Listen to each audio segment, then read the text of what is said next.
Hi everyone, welcome back to Baka Bitches. We are two 30-something-year-olds who love to drink and talk about anime. So I'm going to go ahead and pass it off to Hannah to quickly go through our anime disclaimers. Yes, because you'll need them just in case you don't want sensitive ears listening.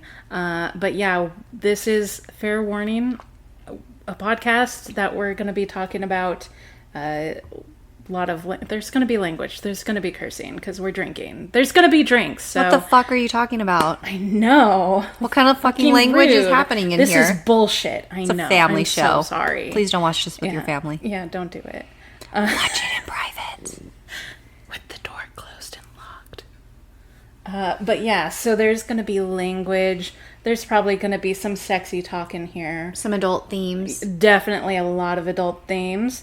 And that ranges references from, to sexuality. Yes, sexy sex time and daddies. Lots of daddies. So many daddies. All the daddies with an I-E-S. Daddies. Daddies. Probably some dark elements, some things that might be uncomfortable, death, sex, violence, drug use, heavy themes. We're gonna talk about it all. So if you're a little sensitive about those subjects, please just be aware that it's to your discretion, and don't come at us for watching in dub.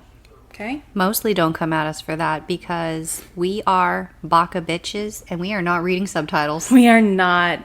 Maybe on our own time, but this is podcast time and we gotta go with the English. We gotta go with the English so we absorb it all. Enjoy, guys. Enjoy.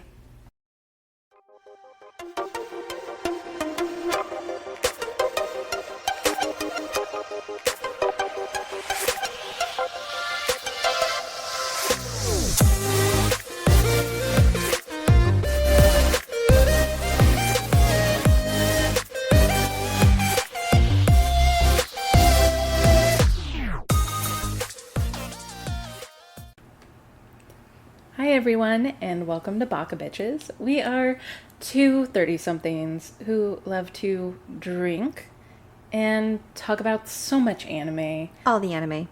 Like, just everything about anime, really. But mostly while we drink. Especially while we drink, because we need it every week. Anyways, my name is Hannah. I'm Stephanie. And tonight we are on episode 8. Called The Toad Who Would Be Prince. Are they missing an A with that? Who would be a prince? Or just...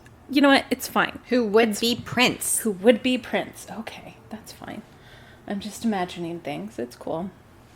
And the synopsis goes like this. Inuyasha and Kagome meet a young samurai named Oda Nobunaga. He leads them to a castle where a vengeful toad yokai has possessed the reigning prince. The three infiltrate the castle in order to rescue the captivated? That's not it. Captive. You guys, wiki. Stupid wiki. It's fine. Princess Tsuyu. The Toad Yokai Prince, who has a shard of the Shikon Jewel within him, attacks them and takes Tsuyu to a room full of souls of women. However, the others free Tsuyu. Inuyasha and Kagome cast out the Toad Yokai and retrieve the jewel shard. That is truly the synopsis. The synopsis only go downhill from here.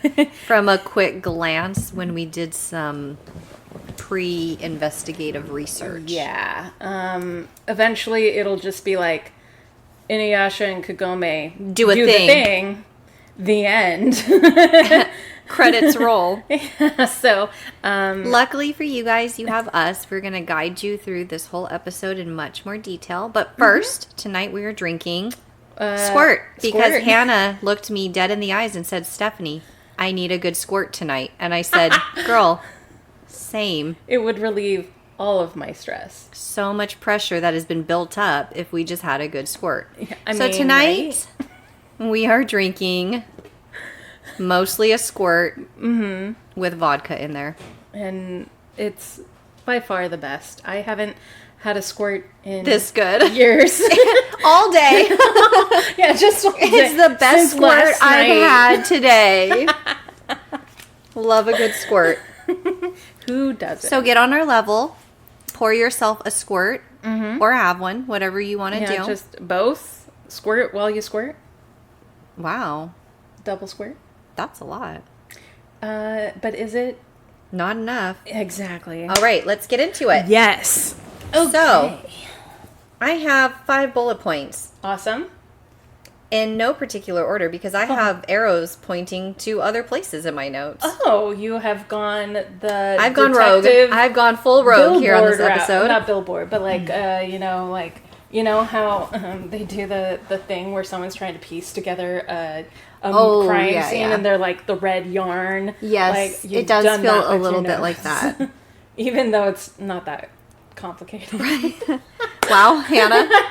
just because you know everything and I'm just a Baka bitch, okay?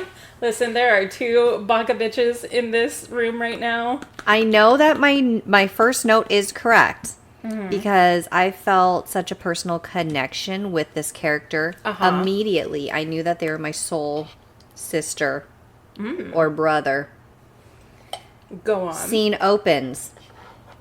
Anime person is scarfing down potato chips. Seen, felt, understood. I am here for you. If I was smart, I would have grabbed my potato chips ahead of time and opened the bag for your viewing, hearing pleasure. But alas, I am not that smart because I am just a Baka bitch. Okay? I mean, everyone's jumping on that ASMR train. I know. Potato chip person. So I was already intrigued by potato chip person, which to my nobody's credit, I guess, really. I thought it was a girl at first. Yeah. Turns out it was a boy. That's going to happen a lot in this show, really. Okay. There's a lot of, like, feminine-looking daddies. Okay. In a way. Well, it's weird, but, you know, you not my kind of daddy. I really just want a daddy who looks like a real daddy. I mean, that's also fair. Okay. But, like, you'll understand the more you get into the series. Like, that's just how they're drawn, but, like, you know they're a man. Got it. Okay. You know, it just, I mean, you know, like, Sashomaru, definitely, like... He's the most daddy that I've seen. So far, yeah. Minus the little bloodsucker insect. Miyoga. He's my real daddy right now. Yeah, that. Just please suck me dry, daddy. I'm mostly Get it here on for my that. cheek. Yes, and everywhere else, wherever you want it, daddy. That's kind of how I feel about him. Get into all my crevices. Oh, crevasses. Crevasses. All of them.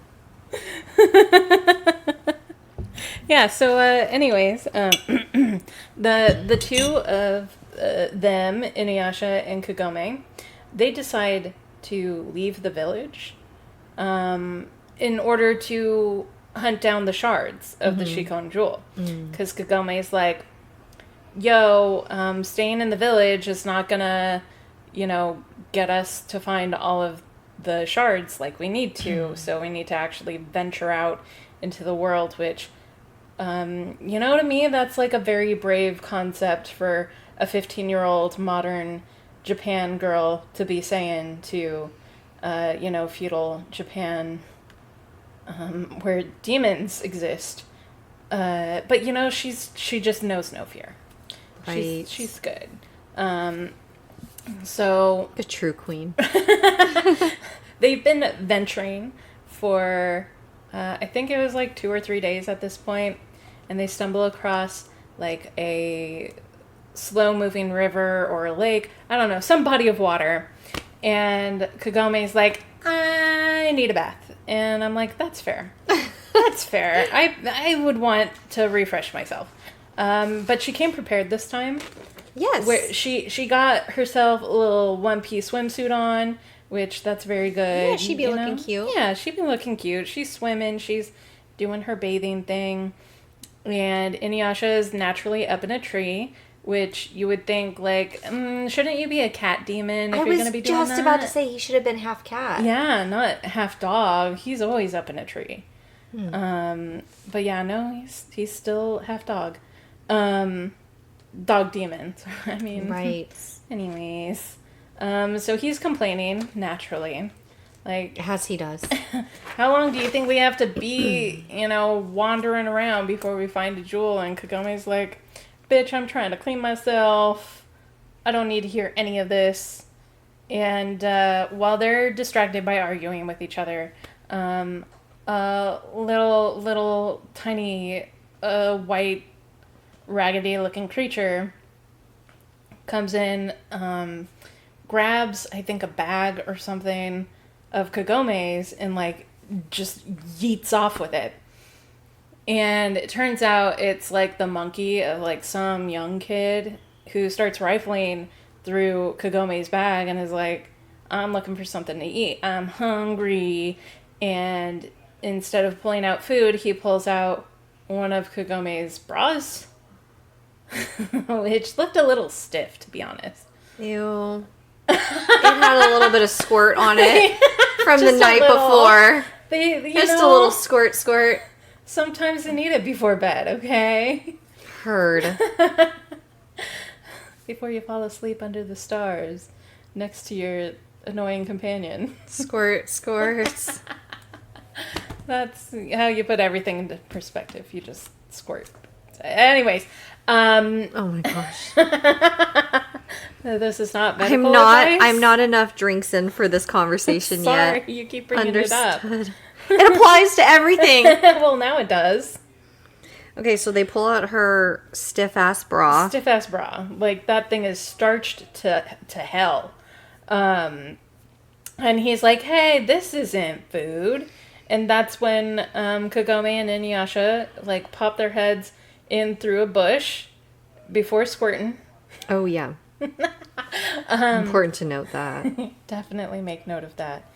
And they're like, what are you doing with my stuff? And he's just like, don't hurt me, I'm hungry. And so Kagome takes mercy to him and is like, I'll get you a bag of potato chips and a soda pop to drink. Which, like, wild, because this dude doesn't even blink. He's just like cramming potato chips all up in his mouth hole. Well, he knows what's important. I mean, fair, but he didn't even like say, what are these things? What is this material that it's even come in? Like nothing of the sort. He's just like, wow, that was great. And drank from a metal or aluminum can. Like, I don't know. Like some of that, like, I feel like as a we don't know what the material is. Well, I do. There was liquid contained. Liquid was contained in it. But like, as if I were in that position, I feel like feudal Japan Hannah would squirt all night. Squirt all night. What? That sounds so exhausting. What else you gotta do back then? I don't know. Hoe some fields? That's true. That's true. You'd have so much time for activities. Mm-hmm. Yeah. Absolutely. And so, like, but if feudal Japan Hannah was given a bag of potato chips and a soda, like, yeah, obviously I'm gonna eat it if I'm, like, starving, right? But then, like, once my stomach is full, I'm gonna be like, the fuck is this? What the fuck? Because, like, shiny inside, I don't know, crinkly bag thing that I've never seen or felt before, with all these vivid, like, colors and shit on it. What did I even just eat? It was really good, but, like, also I don't really, what did I just drink? It was, like, spicy but sweet, like, very strange, but he brushes past all of that. Right. He's just like, that was great, thanks. And then they're like, so who are you, my dude? And he's just like, straight up, oh, I'm Nobunaga. And Kagome starts freaking out because she's like, oh my gosh, the Nobunaga? The Nobunaga? I need your autograph, dear sir. Like, because she can just take that back to modern times and be like, I got Nobunaga's signature. Oh, wow. I don't think that's gonna fly. But anyway, so she is thinking like, oh, he's Oda Nobunaga, and Inuyasha could give like a flying fuck about any of this, and he's just like, I don't get what the big deal is, and Kagome's like, Oda Nobunaga? He's like straight up from the history books. Haven't you learned anything? And it's like, girl, he does not go to high school. I've also been frozen for 50 years. Yeah. So I'm not up to date on my current events. Yeah, which is more like future events or something. Yeah, it's some weird shit that's happening. It's still, like there's just been centuries of gappage between Inuyasha and Kagome. It's fine. And so Kagome gets Nobunaga's signature, and instead of saying Oda, it says Amari. And she's like, wait, you're not. And he's like, no, I'm Amari. Or whatever that means. He's from a family, from a different sect or whatever. I don't know. Not the point. He's just not Oda. And so that thoroughly disappoints our girl, which that's fine. Sure. Someone needs to disappoint her. Yeah. Well, I guess that's Inuyasha, like every episode, but that's besides the point. Yeah. So anyways, they get to talking to him, and they kind of like hear his story, and he's more or less looking for someone. And he's heading to a castle, or doing some cognizance work. And they're like, okay, well, I guess tag along. So they go to the nearest village. And this is when we stumble upon, like, this scene that's happening where, like, these old dudes are, like, they're taking all the young women from the village. And, like, the other ones that they've taken, like, they haven't returned at all. Like, how many, must we lose? And I'm like, easy, old man, you're not gonna get any. Like, it's fine. It's not your problem, my girl, my dude. Yeah, my person. My person, whoever you identify as. Don't gender identify you. I am so sorry. No, but back then it was less complicated. So we just see like these young girls on like a rope chain kind of a thing, like bound to this rope and like being led away, and to this palace, I guess you could call it, on the edge of town, naturally. And that's where this lord is. And the person that Nobunaga is trying to find is turns out to be a princess. Right. Princess Suyu. Mm-hmm. Who just so happens to be married to this lord. Yes. So, dots are connecting here. Right. And everything is well, sus. For some of us. Well, yeah, that's fair. Not Inuyasha. He's still like probably up in the tree, like zoning out. Right. It's fine. And so they end up, the three of them and the monkey end up going to this palace and yes, and jumping over the fence as they do, of course, on top of Inuyasha's back, as they do. Sexy. Like, he's got some strength in those leggies. Yeah, I mean, he seemed a little put off by it, but he still did it. I mean, yeah, he really didn't have much of a choice. Yeah, he just muscled up. He's just like, fine, this is exhausting, even though clearly it was nothing to him, really. He's just being a complaining boy, as usual. And so they get there, and things are weird. They notice that, the guards that are supposed to be keeping watch out there, asleep. Okay, well, didn't have to go past anyone, so that's cool. They march in, and they peek into rooms, and Amari's just, calling out for Tsuyu. Tsuyu, Princess Tsuyu, where are you? And they're opening doors, and they see, servants and stuff like that just passed the fuck out.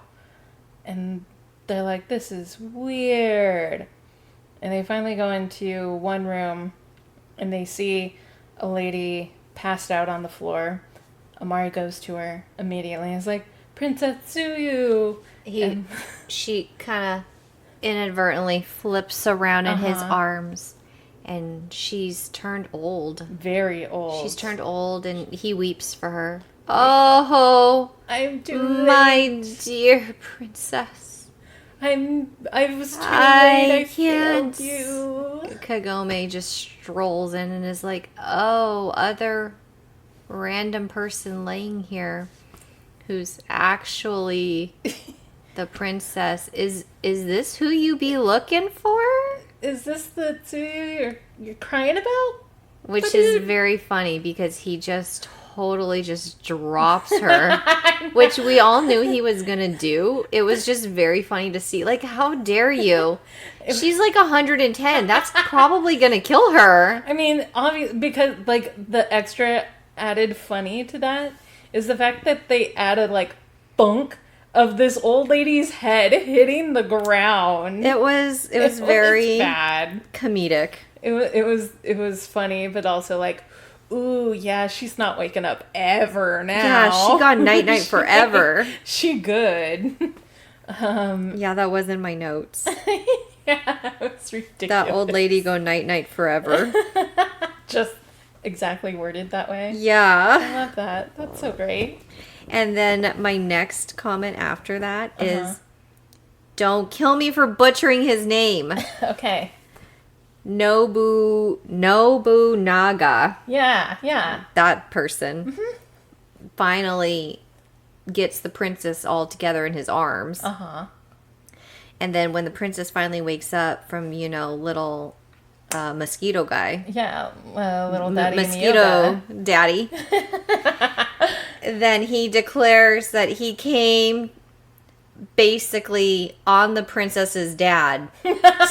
Orders. Yes, I did pause for dramatic effect there. We made a joke about that. Came on the princess's dad. Orders. Okay. On his order.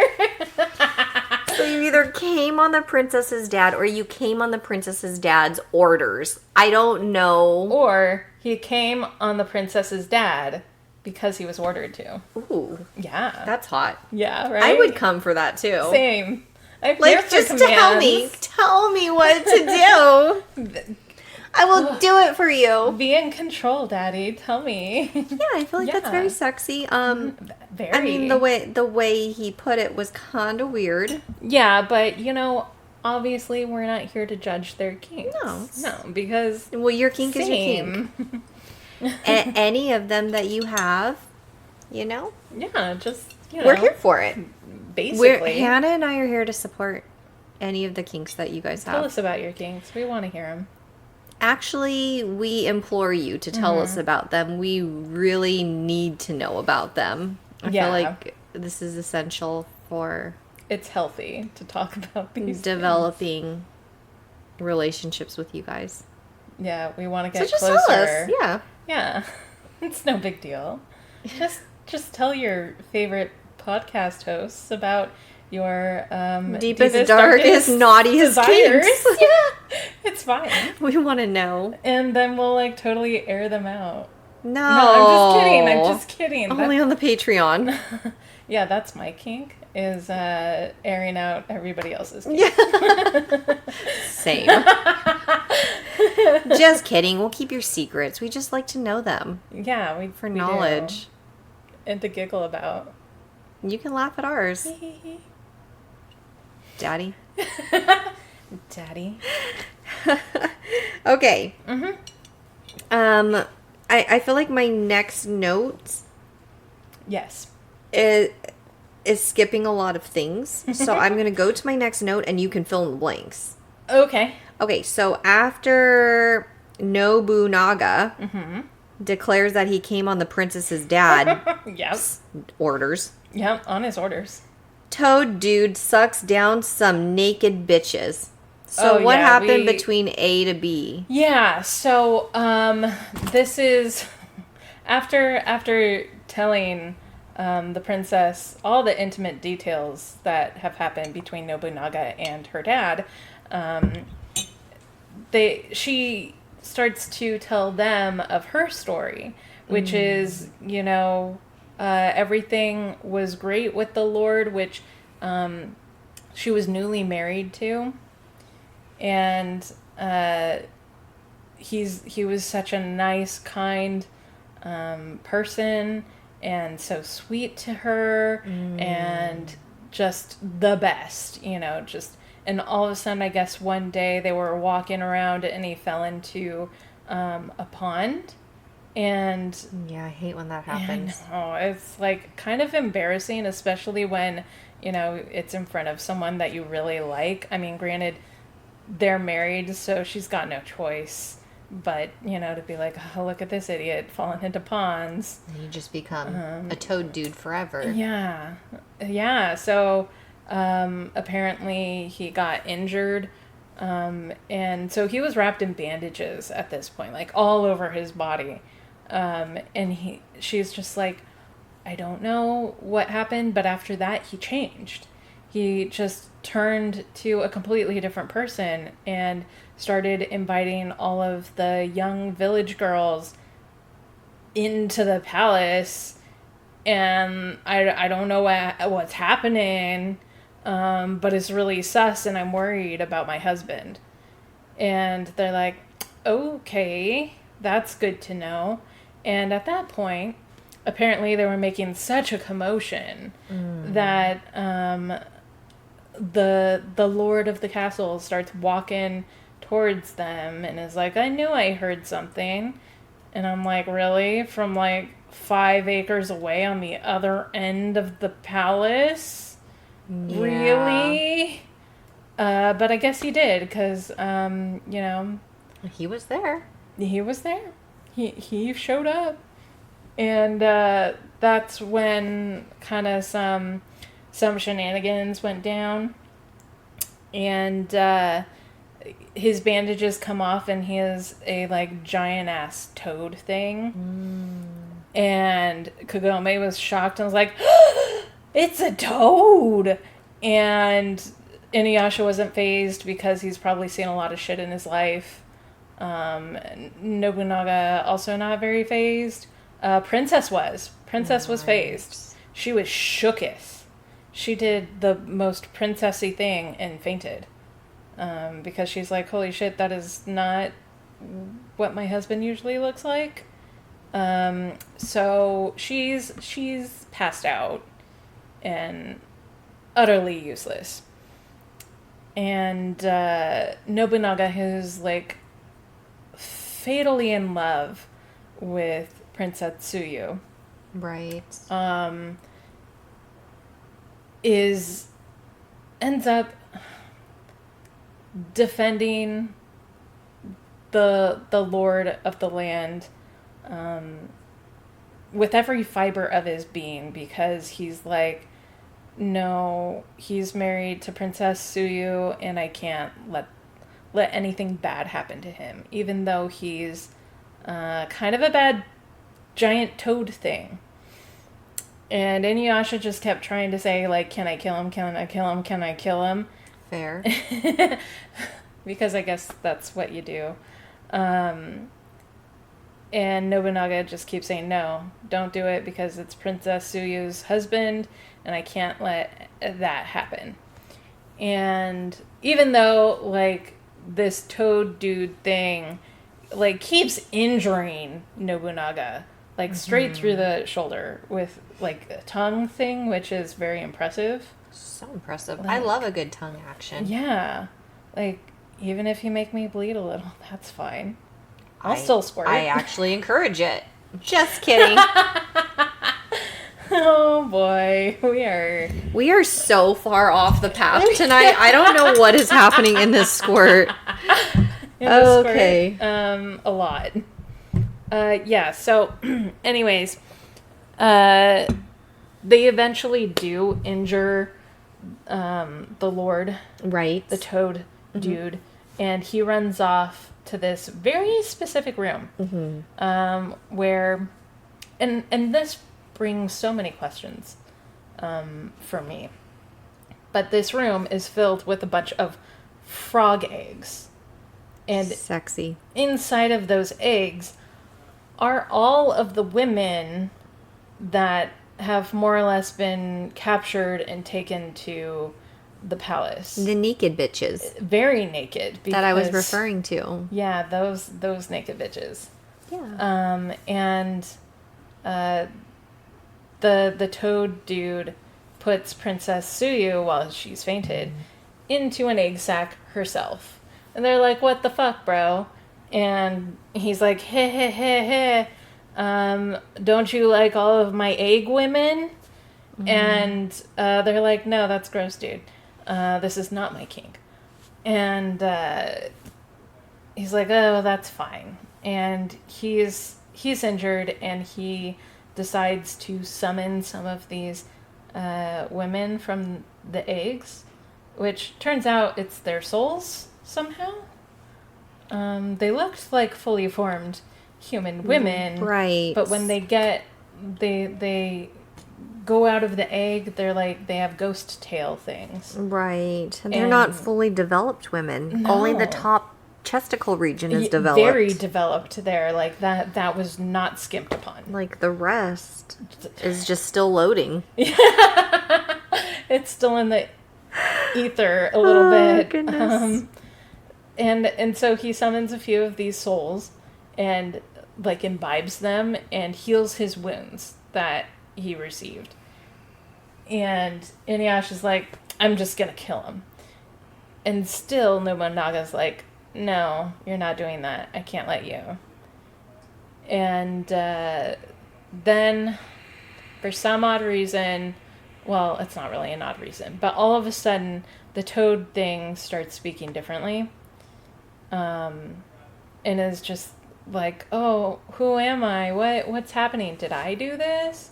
And more or less reverts back to the lord of the castle. And, oh yeah, at this point, Tsuyu is free from her egg prison. So that's yes. Cool. She got broken out of her egg. She did, because they distracted the lord, and Nobunaga, like, cut open the sack thing, and she's still fully clothed. Still fully clothed. I guess the egg goop did not dissolve her clothing just yet. Exactly. So good for her for still being modest. Yes. At the end of the day. And so she's like, oh my gosh, it's my lord, just like how I knew him before. He's so kind and blah, blah, blah. And just singing his praises. And they're like, oh shit, okay. And Nobunaga is just like, yeah, we need to make sure we save him from the frog demon thing. And Inuyasha's like, but I want to kill him.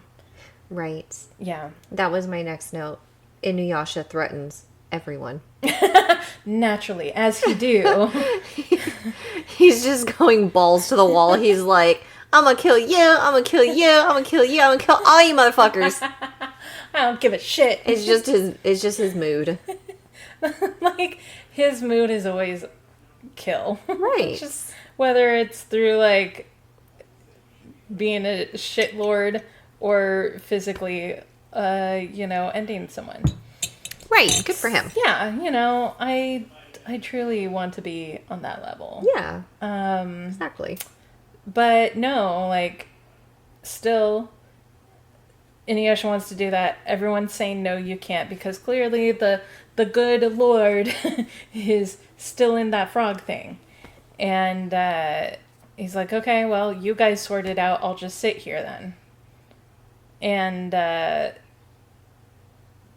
Nobunaga's like, okay, that's fine. And yet again, like, gets penetrated through the shoulder. I love a good penetration. With tongue. That leads to a squirting. Yeah, there was a squirting of blood. It's even better. And Inuyasha's like, okay, so you still don't want me to kill him? Because I could do that. And they're like, no, just Kagome, take the princess and run. So that's what they be doing. They be running. At least Kagome be doing the running. Yeah, I mean, dragging along the princess with her. I mean, you know, as she goes, princess falling down all over the place. I just don't know how to run. I never had to do it in my entire life. Exactly. She's only had to walk everywhere. She doesn't need to run. Yeah, Princess Suyo should be Princess Fall-yo. So anyways, luckily, like, during part of that kerscuffle, when everybody be falling. Yeah. And Kagome be being attacked, trying to help the princess. And her shit goes flying everywhere because even though her backpack is not ripped or mutilated in any way, for some reason, all of her stuff is all over the place. Don't you just hate that when your purse just falls all over the goddamn place? But, like, it's still fine. It's still a functional purse. Yeah. Like, no part of it has been damaged. Just this shit goes everywhere. It's just, you know... Because that's exactly what happened to Kagome. Yeah. It's fine. Just a little open flap time. Yeah, so she sends little Ant-Man Daddy out. And he's like, I'm on the case. No worries, bitch. And he just bounces. Yeah, that's what he'd be doing. Yeah, he bounces. And she's just full panicking. Like, what do I do? What do I do? Oh, my God. We're about to get eaten. We're about to get squirted on. Oh, no. And then as she's, like, fumbling around with all this crap she brought back with her, little Ant-Man Daddy comes back and is like, surprise, bitch. And he has the world's smallest flame. Yeah, he really do be having that flame, though. It's something. On a plate, in a bowl. It's very big to him. In a bowl. He just brought a flame bowl. And he's like, here, he presents it. And she's like, this is perfect. This is going to go exactly just right with this hairspray that I brought. Yeah. Because she figured it out. She put the dots together. She knew she was going to need a hairspray flamethrower at some point. Yeah. And she's like, what does feudal Japan have? Copious amounts of fire. What do we not have? The ignition for that. Chemicals AKA in a can. Hairspray. Yeah. So bitch was so smart. She brought that with her. She did. She's like, I know there's going to be plenty of fire where I'm going. Yeah. But not a lot of, you know. And she'd be right. So she gets the world's smallest fire in a bowl, holds it up, points the hairspray, sprays the ever-loving bejesus out of the toad. Right. Which I guess somehow kills the toad's spirit, but doesn't kill the princess's husband. Yeah, you know, I'm not quite sure the logistics of how that worked, but it did. Yeah, I'm just gonna chalk it up to ancient feudal Japan magic demon. Anime. It's anime. Like, they're plot holes galore, but we're not gonna talk about that, right?